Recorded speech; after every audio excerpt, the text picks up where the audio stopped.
오늘도 각자의 처소에서 하나님의 말씀을 사모하여서 함께 하시는 모든 분들에게 하나님의 은혜와 기쁨이 늘 충만하길 소망합니다.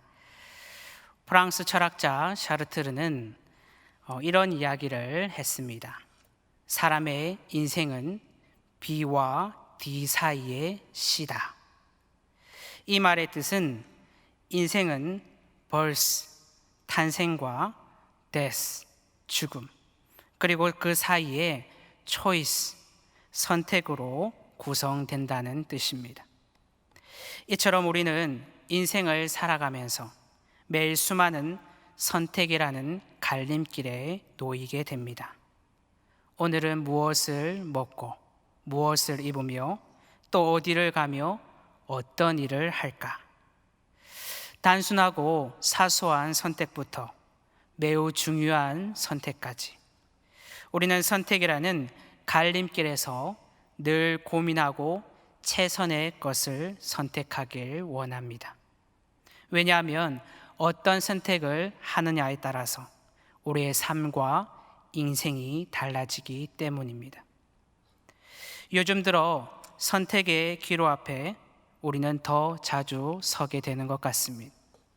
지난 8개월 동안 우리는 코로나로 수많은 선택지 앞에 고민했습니다. 국가적 차원에서는 방역 수위를 사항에 따라 선택해야 했고, 학교는 학생들을 등교시켜야 할지 선택해야 했으며, 교회는 대면 예배와 비대면 예배를 언제부터 시작해야 할지 선택해야 했습니다.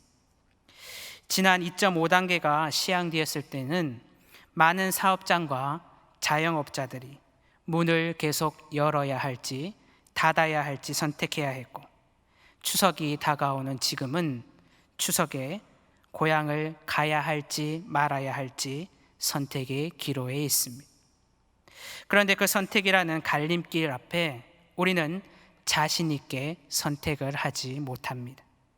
왜냐하면 나의 선택이 어떤 결과로 돌아오게 될지 아무도 모르기 때문입니다. 그래서 사람들은 인생에서 수많은 선택을 해왔음에도 불구하고 선택이 어렵고 또 힘들며 선택이란 현실 앞에 고민을 하게 되는 것입니다. 그러면 우리는 수많은 선택이라는 그 갈림길 앞에서 그리스도인으로서 어떤 선택을 해야 할까요? 오늘 말씀에도 선택의 기로에 서 있는 두 사람이 있습니다. 그들은 아브람과 롯입니다. 아브람과 롯은 가나안 땅과 요단 땅이 보이는 곳에서 대화를 나누고 있습니다. 나를 떠나가라. 내가 좌하면 나는 우하고 내가 우하면 나는 좌하리라. 여러분, 이들은 왜 이런 대화를 나누고 있을까요? 본문을 보시면 아브람과 롯은 애굽을 떠나 베델과 아이 사이로 돌아왔습니다. 그리고 그들은 애굽으로 떠날 때와 달리 가축도 많아지고 물질도 풍부해졌습니다. 그러다 보니 가축을 먹이기 위해 더 많은 땅이 필요한데 땅이 넉넉하지 못하다 보니 아브라함의 목자들과 롯의 목자들이 서로 싸우게 된 것입니다. 그래서 아브라함은 조카 롯에게 이렇게 말합니다. 우리는 한 친족이니 너와 나의 목자들이 서로 다투게 하지 말고 여기 보이는 땅을 나누어 각자의 삶을 살아가도록 하자. 그러면서 너가 좌를 선택하면 나는 우를 선택하고 너가 우를 선택하면 나는 좌를 선택할 것이니 선택하라라고 이야기를 한 것입니다. 그리고 이 말을 들은 롯, 그는 아브라함의 말이 끝나자마자 눈을 들어 요단 지역을 쭉 둘러봅니다.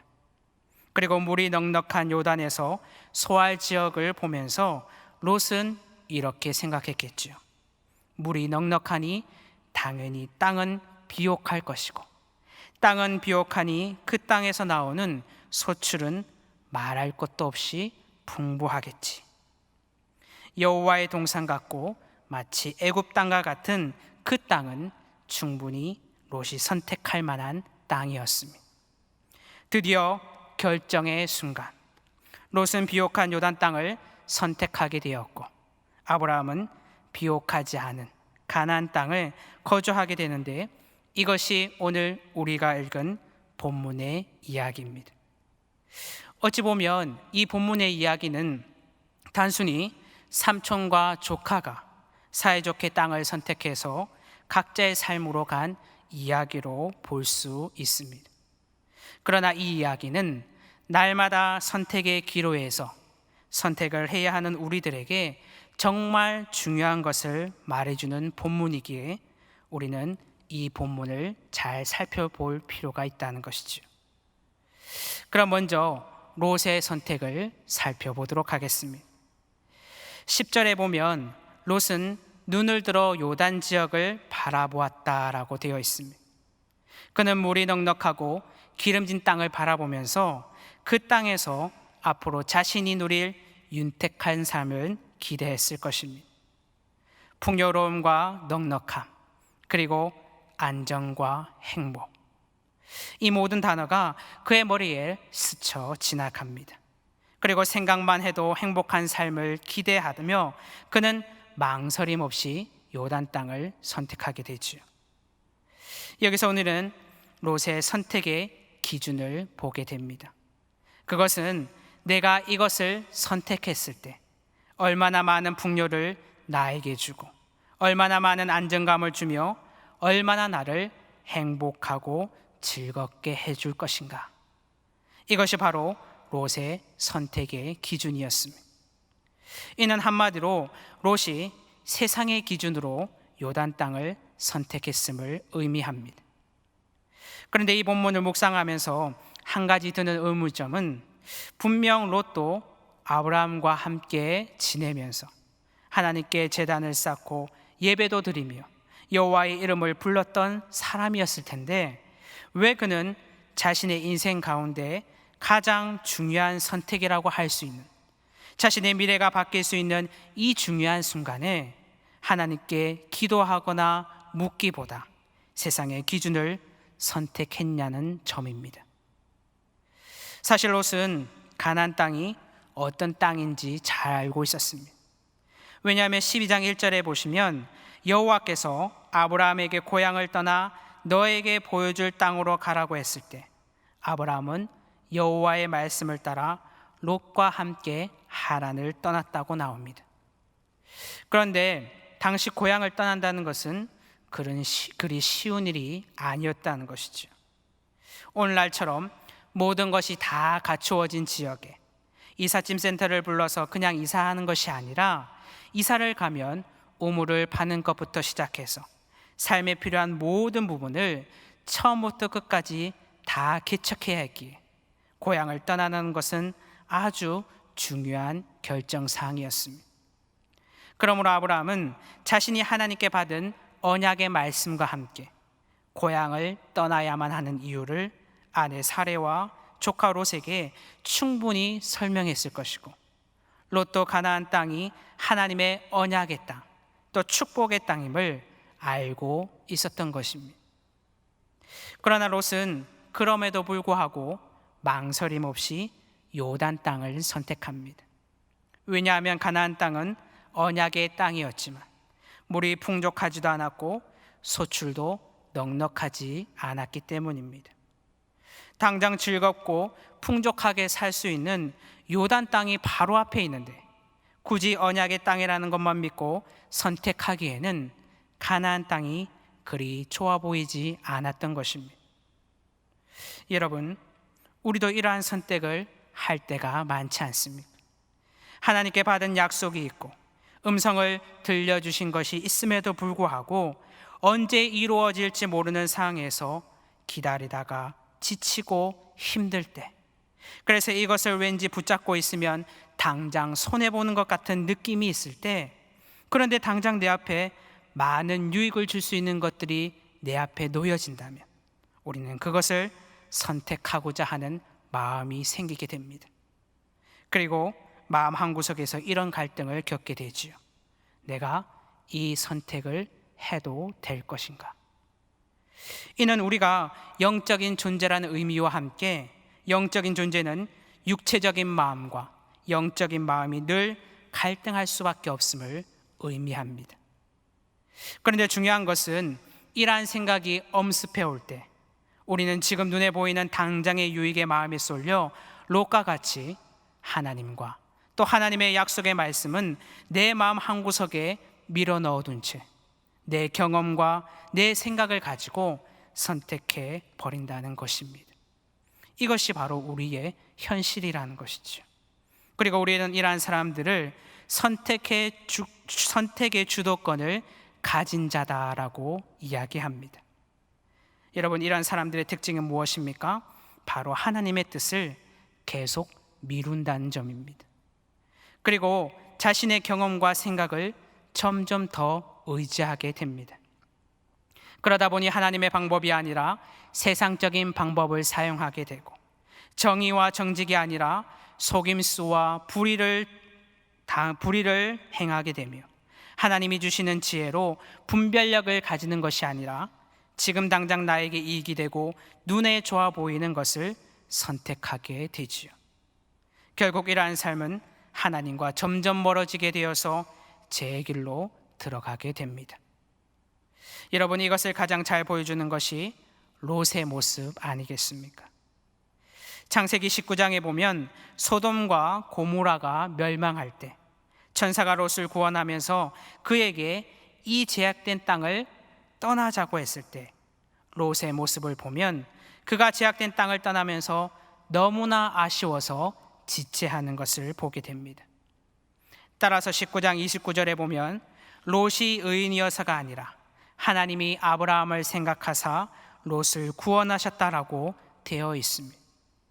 이는 롯이 그곳에서 잘 적응해서 세상의 즐거움을 마음껏 누리며 하나님과 멀어진 삶, 죄악된 삶을 살아가고 있었다는 것을 보여줍니다.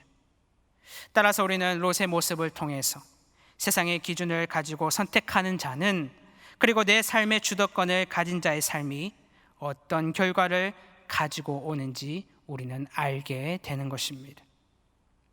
그러면 이제는 아브라함의 선택을 살펴보겠습니다. 본문을 보면 아브라함은 선택권을 롯에게 먼저 줍니다. 내가 좌하면 나는 우하고 내가 우하면 나는 좌하리라. 어떻게 보면 아브라함은 선택을 하지 않은 것처럼 그냥 조카에게 양보한 것처럼 보입니다. 그러나 여러분, 그는 선택을 했습니다. 그가 선택한 것은 바로 하나님의 신실함이었습니다. 이것을 다시 말하면 모든 선택의 주도권을 하나님이 가지고 계시다는 믿음입니다. 롯이 선택권의 주도권을 가지고 자신의 뜻대로 선택을 했던 것과는 반대로 아브라함은 선택의 주도권이 하나님께 있음을 믿었기에 결과도 신실하게 하나님께서 이끄실 것을 신뢰함으로 믿었던 것입니다. 여러분, 이것이 바로 하나님의 백성의 선택의 기준입니다. 세상 사람들은 당장 눈에 보이는 것으로 판단하고 자신의 유익만을 바라보기에 그들은 손해가 나면 싸우고 다투며 배려를 하는 것을 할 수 없게 됩니다. 오죽하면 사회에서 남을 밟지 않으면 내가 살아남을 수 없다는 말이 있겠습니까? 하지만 그리스도인들은 선택의 기준이 다르다는 거죠.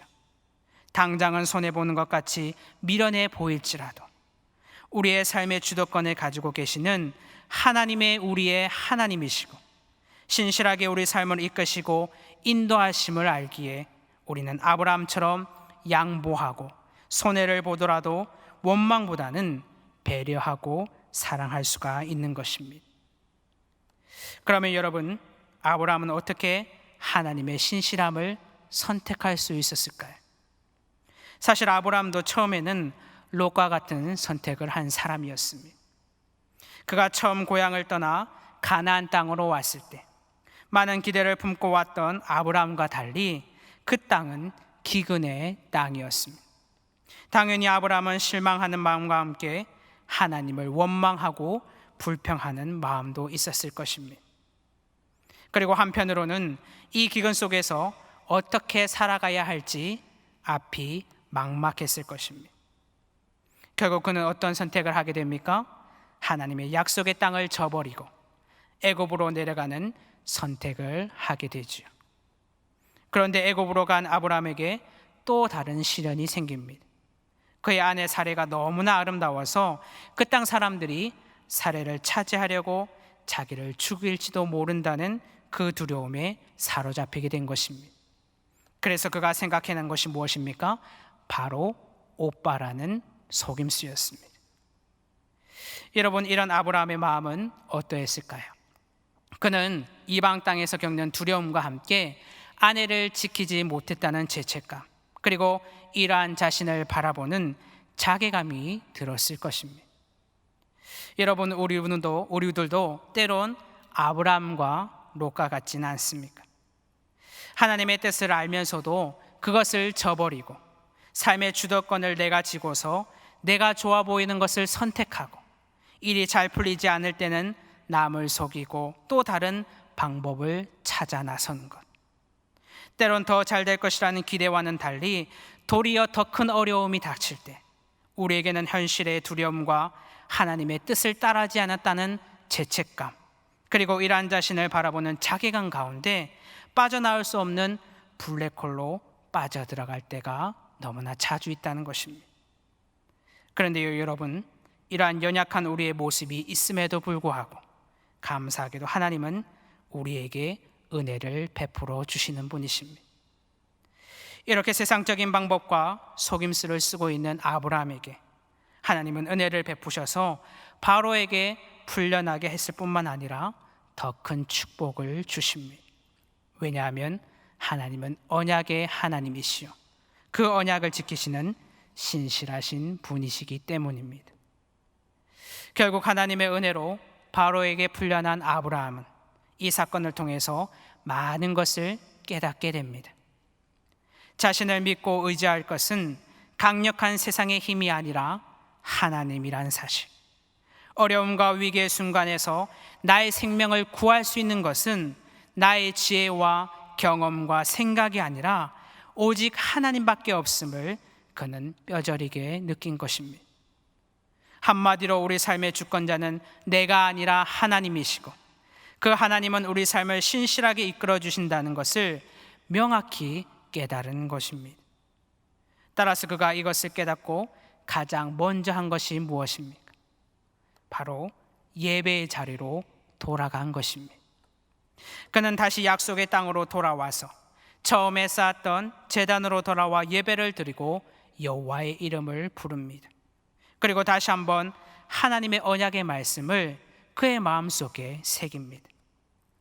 따라서 이 예배는 단순히 아브라함이 약속의 땅으로 돌아와 하나님을 예배하는 것에서 그친 것이 아니라 이 예배를 통해서 내 삶의 주권자는 내가 아니라 하나님임을, 그래서 내 삶을 신실하게 이끄시는 하나님을 내가 앞으로 신뢰하고 의지하겠다는 그 고백이 담긴 예배였던 것입니다. 여러분, 우리는 때때로 세상이 하나님보다 더 커 보일 때가 있습니다. 세상이 더 강력해서 거기에 의지하고 싶을 때도 있습니다. 하지만 믿음의 사람은 하나님이 우리의 삶의 주권자임을 알기에 진정한 축복은 우리 삶을 이끄시는 신실하신 하나님으로부터 온다는 사실을 알기에 때론 어려움이 올 수도 있고 일이 더디 진행될 수도 있고 때론 손해를 보더라도 인내할 수 있고 신실하신 하나님을 바라보며 하나님의 뜻을 선택할 수 있는 것입니다. 그러면 마지막으로 우리의 선택은 어떨까요? 질문을 한번 해보도록 하겠습니다. 스스로에게 질문을 해보시기 바랍니다. 여러분은 선택의 기로에 있을 때 롯과 같은 선택을 하십니까? 아니면 아브람과 같은 선택을 하십니까? 지금까지 우리의 삶을 되돌아볼 때 우리는 하나님의 언약이 있음에도 불구하고 하나님의 뜻이 무엇인지 알면서도 롯과 같이 하나님의 뜻은 잠시 뒤로 밀어놓고 나의 생각, 나의 경험, 나의 능력으로 마치 내가 내 삶의 주인인 것처럼 선택을 했음을 보게 됩니다. 그런데 여러분, 내 뜻대로 선택한 삶이 내 마음대로 되던가요? 내 가정, 내 자녀, 내 사업, 그리고 수많은 일들이 우리는 최선의 것으로 선택하려고 몸부림쳤지만 그 모든 것들이 내 생각처럼 이루어지지 않았음을 보게 됩니다. 도리어 그러면 그럴수록 더 힘들고 스트레스 받고 일이 더 꼬여져 버리는 것을 우리는 경험했다는 것이죠. 저도 사역이나 여러 가지 일들을 하다 보면 때론 나도 모르게 내 힘으로 하려고 하렸던 때가 참 많은 것을 보게 됩니다. 어떻게 하면 더 좋은 선택을 할까 갈등을 하기도 하죠. 그러면서 마음대로 안 되고 또 쉽지 않다는 것을 깨닫게 되고 몸부림치면 칠수록 아무것도 해결되지 않고 힘들기만 한 것을 보게 됩니다. 그런데 그럴 때마다 기도 가운데 하나님께서 깨닫게 해주시는 것이 있습니다. 너의 모든 것이 내 주권 안에 있다. 그러면 이렇게 하나님께 기도하게 되죠. 하나님, 내 삶의 모든 주권은 하나님께 있습니다. 따라서 신실하신 하나님께서 그 모든 것을 이루실 줄 믿습니다. 모든 것을 내려놓고 하나님의 뜻대로 선택할 수 있는 지혜를 허락하여 주시옵소서. 여러분, 우리 삶의 모든 주권은 하나님께 드리는 여러분들이 되시길 소망합니다.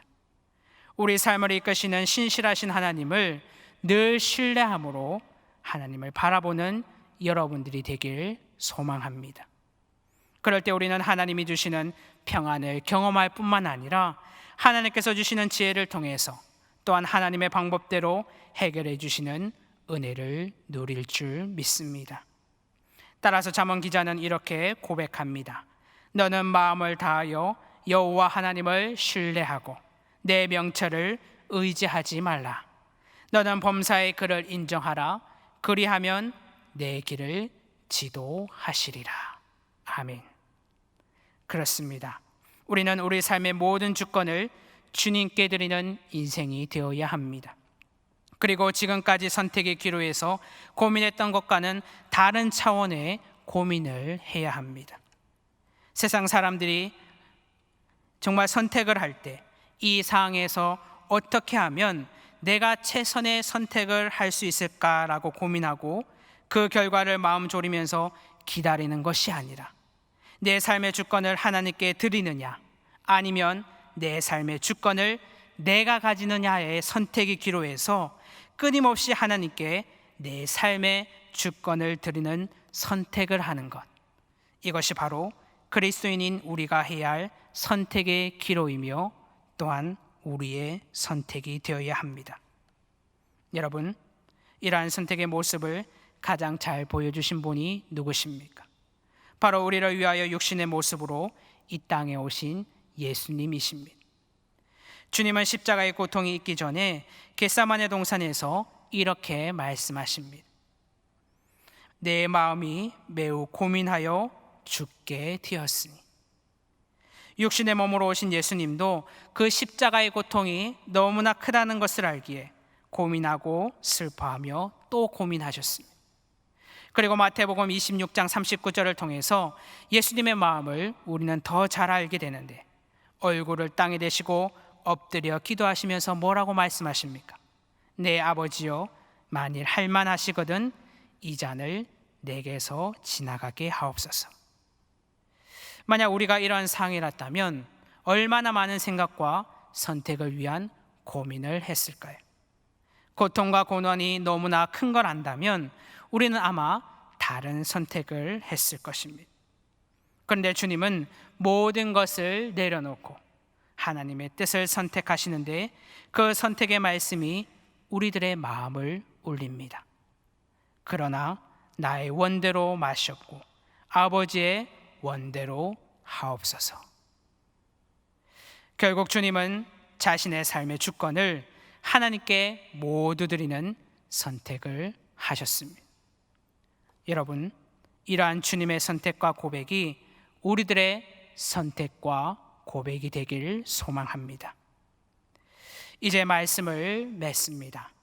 여러분, 인생의 중요한 선택의 기로에 있을 때 여러분은 어떤 선택을 하길 원하십니까? 아브라함과 같이 지금은 힘들고 어려워도 신실하신 그 하나님을 바라보며 모든 것의 주권은 하나님께 있음을 고백하시겠습니까? 아니면 롯과 같이 하나님의 언약이 있음에도 그것을 뒤로 한 채 지금 당장 내게 유익이 주는 것들을 추구하며 내 마음대로 선택을 하시겠습니까? 여러분, 우리는 아브라함과 같이 하나님께 언약을 받은 백성입니다. 그러기에 우리는 하나님께 내 삶의 주권을 맡기고 하나님의 신실하심을 바라볼 수 있는 믿음을 가지고 있습니다. 그리고 우리는 이러한 믿음 안에 어떠한 순간에도 이 세상의 어떤 것도 과감히 내려놓는, 그리고 그 가운데 하나님의 뜻을 구할 수 있는 것입니다. 오늘 주신 말씀을 기억하심으로 우리 삶의 주권자이신 하나님을 늘 고백하고 우리 삶을 신실하게 이끄시는 그 하나님을 바라보며 아브라함과 같이 은혜의 복을 누리는 여러분들이 되시길 주님의 이름으로 기도드립니다. 기도하겠습니다. 하나님, 우리는 인생을 살아가면서 많은 선택의 기로에 서게 됩니다. 그러나 우리는 최선의 것을 선택한다고 하면서 영의 눈으로 신실하신 하나님의 뜻을 구하기보다 육신의 눈으로 이 세상의 헛된 것을 구할 때가 많았음을 고백합니다.